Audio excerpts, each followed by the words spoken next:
no electricity, no water.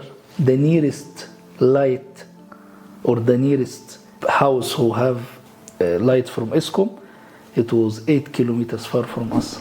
iERA, they did something in Malawi which we call soft earthquake. Soft earthquake.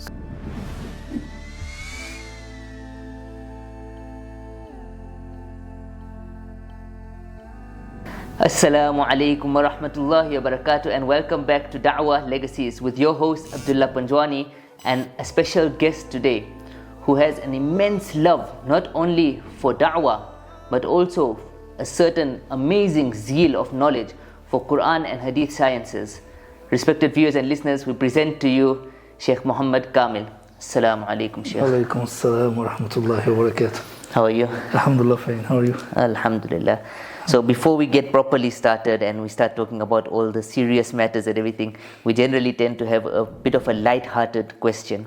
So the question I'd like to ask you is that when you were young, Muhammad Kamil, before the Sheikh Muhammad Kamil, apart from reading, I know mashallah you've got an amazing hobby and interest in reading. Did you have any other like hobbies or interests, anything that you used to do for fun? Wallahi, from the time I said when I started my life, I was young, I was just like free person. I want to play, but alhamdulillah, because my father, may Allah grant him Jannat al-Firdaus, he chose for me to be in Al-Azhar. So to be in Al-Azhar, we start from the primary. So it make us to focus in Deen too much, to learn Quran and to study things about Islam. So this is the beginning. But what I like to do, to travel. From the time, like I can say from primary and secondary, I used to like to travel outside. This is why I came to Malawi. Were there ever any like sports that you were interested in that you still are today, or anything that you used to enjoy a lot? So like for example now when you see people football, but now no, because there is no time now. Not even with the students sometimes, or with the friends? No, very little time. Maybe every 1 year or 2 years they just push me to go. I can just go once to play, but not like every week or every month. Striker, goalkeeper, defender? Defender, yeah. Mashallah. And I like to beat people. I like to be strong defender. Subhanallah. It makes a lot of sense because mashallah, you're like a defender of deen also, mashallah, in terms of the ambassador, the way you are. I've always been impressed, in the conversations that we've had when it comes to how you talk about the Quran and the Hadith and your studies, mashallah. Where did that start from? Where was the spark, that origin, that you felt the need that, okay, I need to start studying? As I told you, it's not like I was in another way, then I see like I have to study Islam or Quran or about Sharia, because I was already in the place. Al-Azhar, in secondary school in Egypt, we have the Ministry of Education and we have Al-Azhar. This is different. So if you choose this way to be like, I can say like government school, you study only like 5 subjects or whatever in the secondary. But for us in Al-Azhar, we study the same. Then more than 15 subjects about Hadith, Quran, Balagha, Arud, Tafsir, everything. So it's like giving you a lot too much on you, because you study the same and you study things about Islam. I want to go back to the defender. When you are defender, you can be in the back. You watch everyone in the front of you, then you can decide what you do. And now, when I'm doing the work, I have to watch everyone. You've always struck me as the kind of person that likes to study always new things, and not only Quran and Hadith, but everything related to religion, to Islam. Is there anything that you are currently studying, or any course that you are currently pursuing? As of now, I'm doing the PhD. That's wonderful. My master degree I finished last year in the Islamic history, from the Islamic University in Minnesota in America. I did it last year. I have the master degree. Now I'm doing the PhD in Quran. So alhamdulillah, I finished almost now 50%. Maybe inshallah in the next 1 year I will finish the PhD. in the Quran, because I started already in 2012 in Egypt. Because after I finished the degree, I got the job in government, because we have Ministry of Awqaf looking after all the masajid under the government. So I started, I have job. So after that, I tried to make the PhD for the master degree in Sharia in Kulliyat Dar al-Ulum. But the problem, I have to be there daily. And this can't be, as of now, it can't be possible now, because I have to be here. So I didn't continue there. Then when I come to Malawi, busy here, busy there. But alhamdulillah, now I managed to continue. And now I do slowly to do the PhD in the Quran, in the tafsir. MashaAllah. Yeah. I've always wondered, by the way, what led you to Africa when it comes to so many other different places? I mean, Egypt, yes, but let's say what led you to Southern Africa, to Malawi? Was there anybody that you knew here, or was it just the passion of traveling? There is a story about this. One day I was watching Sheikh, the big Sheikh in Hadith in Egypt, Sheikh Abu Ishaq al-Huwaini. He is the alim, big alim for Hadith. And he said they are preparing to choose some sheikhs who like to travel outside to go to some countries in Asia, Bangladesh or another countries, to teach people there. So I said, alhamdulillah, I'm ready. I want to go to these countries to do da'wah and everything there, to teach people. In the same time, when I was waiting, it was 2 months. They said they will announce again after 2 months to say how, like they will do interview or they will do exam or whatever. So I was waiting. Then another sheikh from Egypt, Sheikh Wahid Abdul Salam, he came to Malawi to visit some people here, and they went down Shikwawa and Sanji, something like that. So they did da'wah. In 10 days, I think 100 or 1,000 people, they convert to Islam. So when he went back to Egypt, he said, I want 2 people to go to Malawi to discover Malawi. So one of his very close people there, they told him, we have 2 people from Upper Egypt. In Egypt, Upper Egypt, from Cairo, you go down to Sudan. This is Upper Egypt. These people, they are strong. You can leave them in the forest. This is what they said. And this is when we know this part of Egypt, people, they are strong. Like you can leave them anyway, without food, without anything. So he said, I have 2 people from Upper Egypt. They like da'wah. We can send them. So when they called me in the same day, I said, yes, I will go. They said, why you didn't ask about the details? I said, no details. You will cover my food. You will cover the expenses for my house. Take me everywhere. Anyway, I will go. So alhamdulillah, in 2 weeks we traveled. We came to Malawi, we came to Lilongwe. From there they took us to Mayani, part of Dedza inside. And the one who drove us, he just drove us and he left in the same day. It was in raining season, 20 February. In 2013, I think, or 2012, but I think in 2013. Then we started, alhamdulillah, slowly. We lived in the village for 1 month. No electricity, no water. The nearest light or the nearest house who have light from ESCOM, it was 8 kilometers far from us. We used battery. Alhamdulillah, it was a big story, but this is also something made us to be strong. To live in that village there, no lights, nothing. You wake up in the Fajr, you teach some people after Fajr, you walk for 10 kilometers, 15 kilometers a day to make da'wah, and you come evening just to eat, to sleep. This was the first time. So alhamdulillah, after that, it was continue into another town until 2017 when I met Sheikh Green here in Malawi. MashaAllah. You know, like they say, pressure makes diamonds.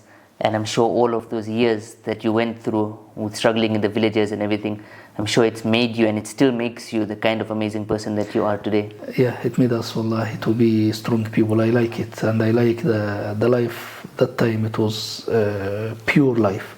Right. You're not near Natural. to town.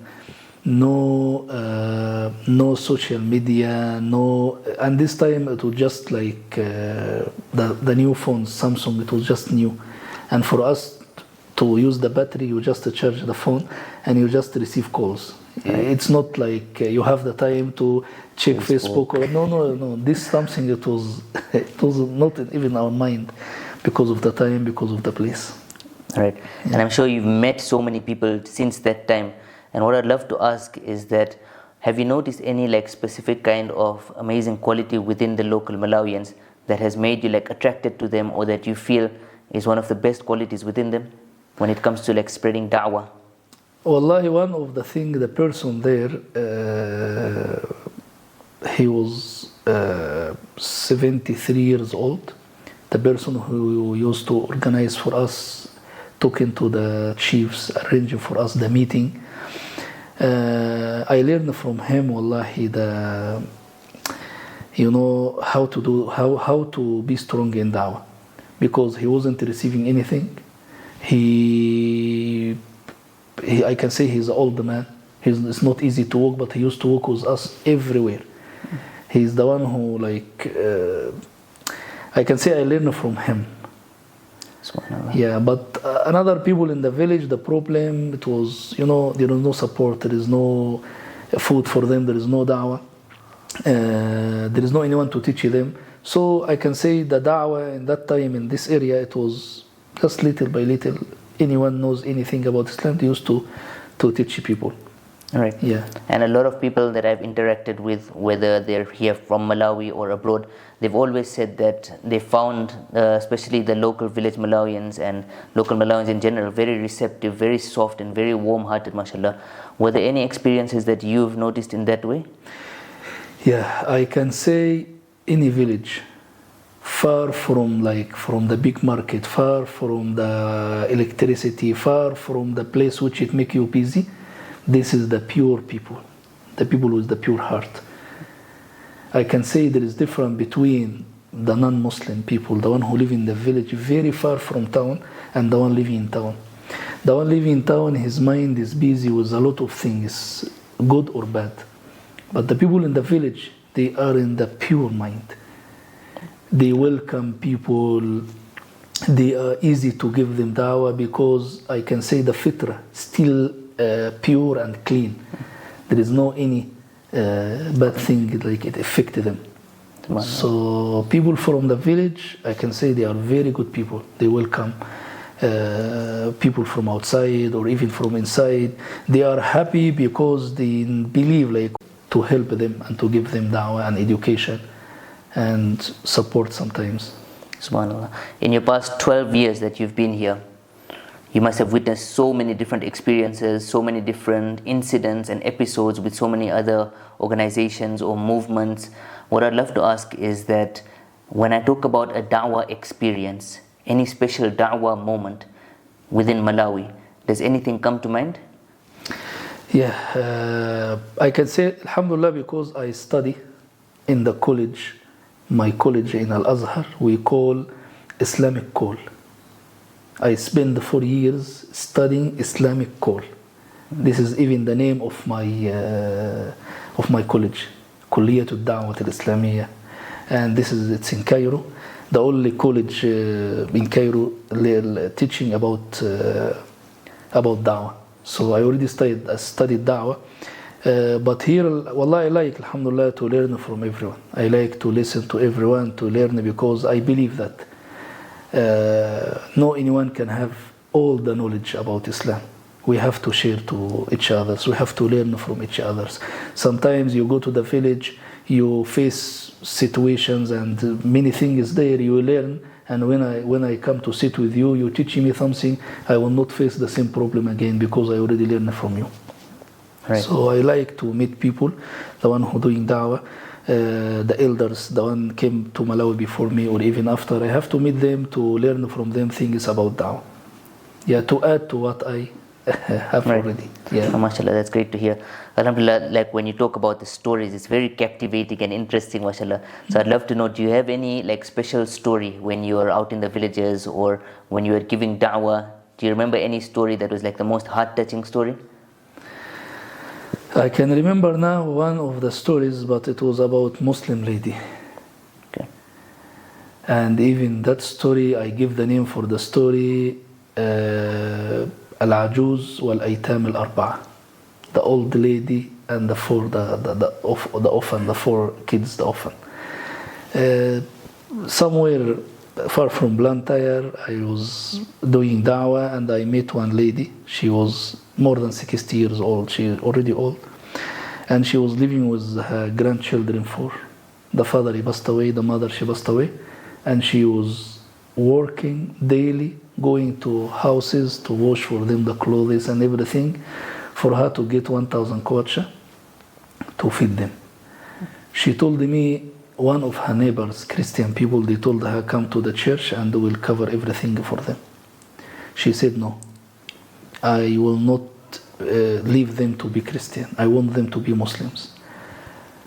How this lady, she was strong and she had nothing. She was renting just one room. Just renting one room.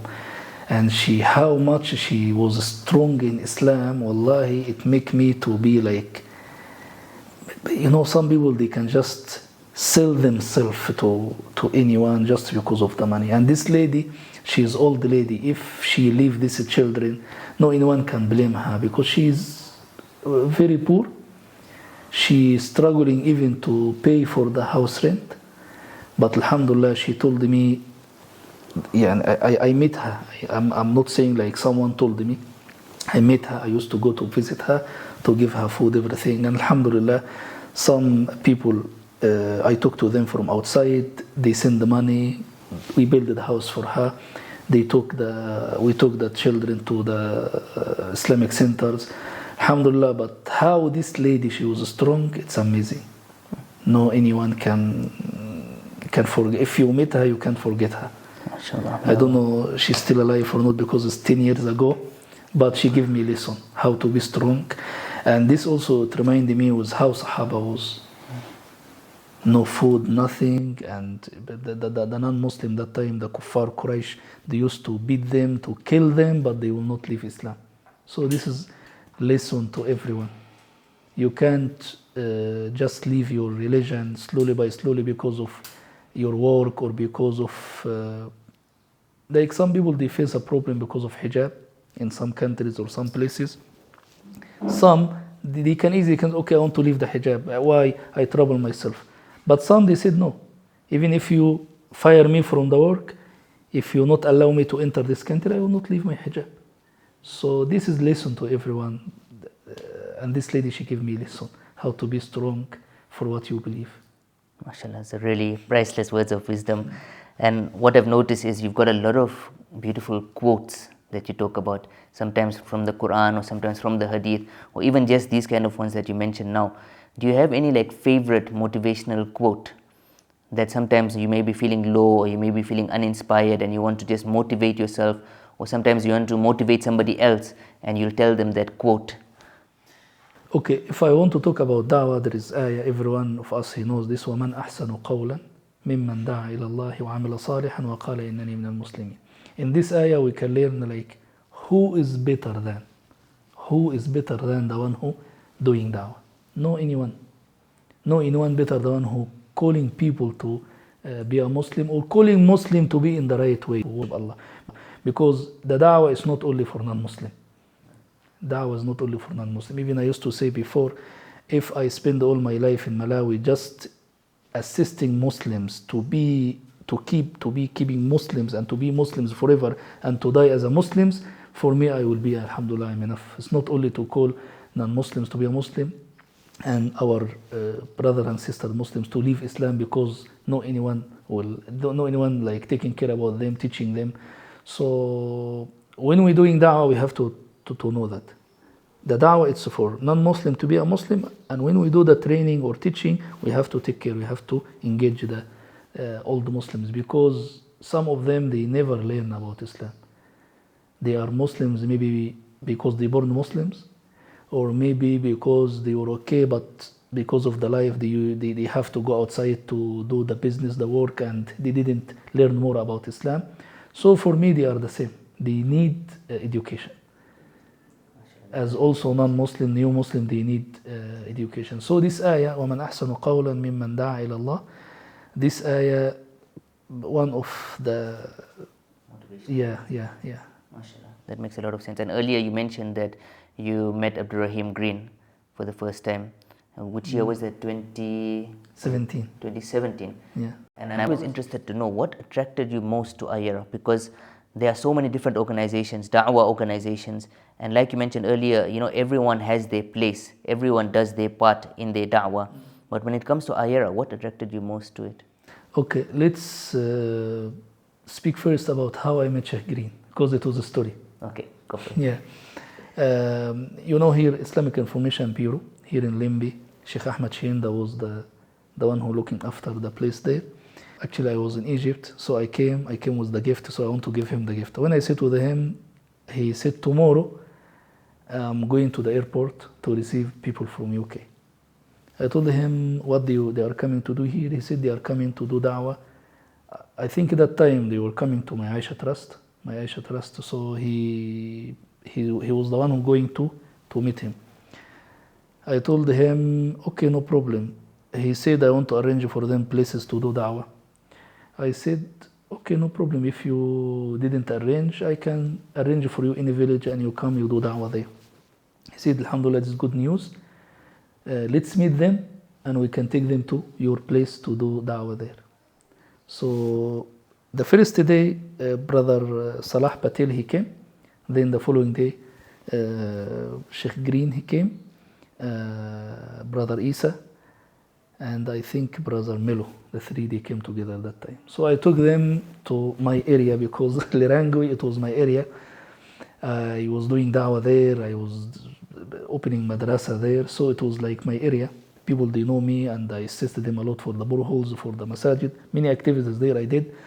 So I took him there to the village. They did da'wah, alhamdulillah, people, they convert to Islam.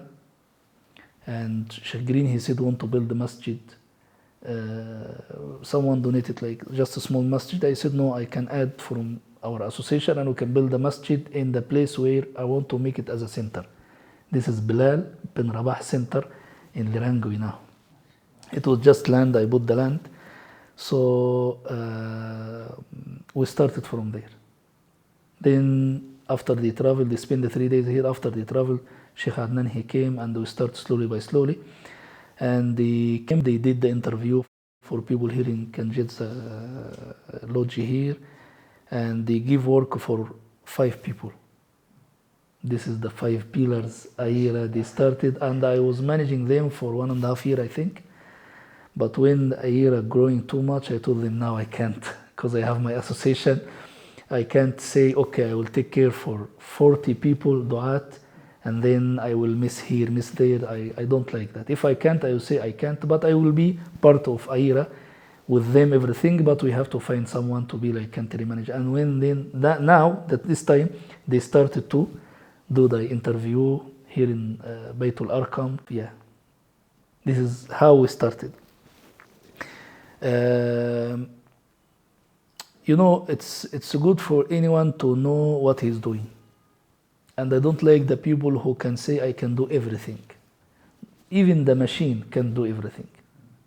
The machine, it needs someone to do something. It can't do everything. So I like the people who can say, okay, we are special for this. And another one can be special for this one. Someone can be special for this. So I like how the iERA choose to be special for Dawah. They're not interested for anything else. They have partners to do another work, but to be special for Dawah, I can say you will be like #1 in Dawah because you know everything. It's your work from A to Z. You are not busy with another thing. So from the things which I like about iERA, because they focus on one thing in Dawah. And this is why they need support from everyone. And another organization, the partners, they can, like what, alhamdulillah, we do with them. If you do da'wah in the certain place and you need masjid, any organization from the partners, they can build the masjid, they can do the borehole. And this is how we can be one group. You can do da'wah, I can build the masjid, another one can drill borehole, another one can put sheikh in the madrasa and pay for his salary, another one can distribute some Quran and some hijab and another thing. and now will be like one group. Everyone can do his part. So one of the things which I like from what iERA doing, because they focus on one thing. Another thing, how they choose people. They not just choose people like this. They have a system for how they choose people. So I can say one of the reasons iERA alhamdulillah continue now, and they have big group and the big team, and the Dawah alhamdulillah increasing, the level of Dawah they increasing because they know how to choose people. Do you know that? It's not because of the they love someone or whatever. No, it's not about that. They know how to choose people. They know they have good system for that. iERA, they did something in Malawi which we call soft earthquake. Soft earthquake. Soft earthquake. You know, sometimes you're busy for your business, or you're busy with your organization, you're busy with your family, this and that. But there is something which it can give you reward, and also it can benefit from you because of your position.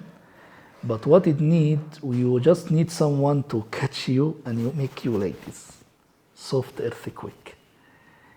You tell you, okay, now you are okay, but you need something. You need to be join the Dawah. Join Dawah is not only to go to the Dawah. Maybe you join like you support, maybe you give advice, maybe you go to do Dawah yourself, maybe you do like kafala. You say, okay, I have money, I can pay for the 10 sheikhs in the villages, they can teach. So it's not only for you to go Dawah, to go to do the Dawah yourself. You can say, I don't have time. Yes, if you don't have time, I need you. I don't need your time because you don't have time, but I can need your money to support the Dawah. I can need your advice. I can need you to contact me with the another people. So one of the things which I like in iERA, they did this to many people in Malawi. Many people in Malawi, iERA did to them soft earthquake. MashaAllah, that sounds amazing. Yeah, this is one of the things I like it from iERA, what they did.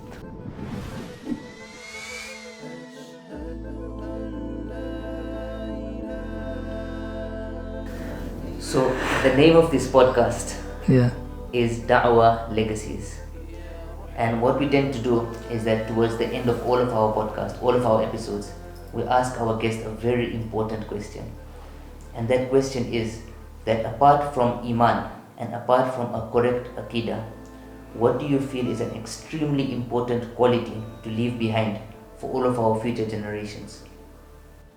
Any tree, if you watch the tree from the time you just plant the seeds, I will ask you, which one it will grow first, the roots or the leaves up?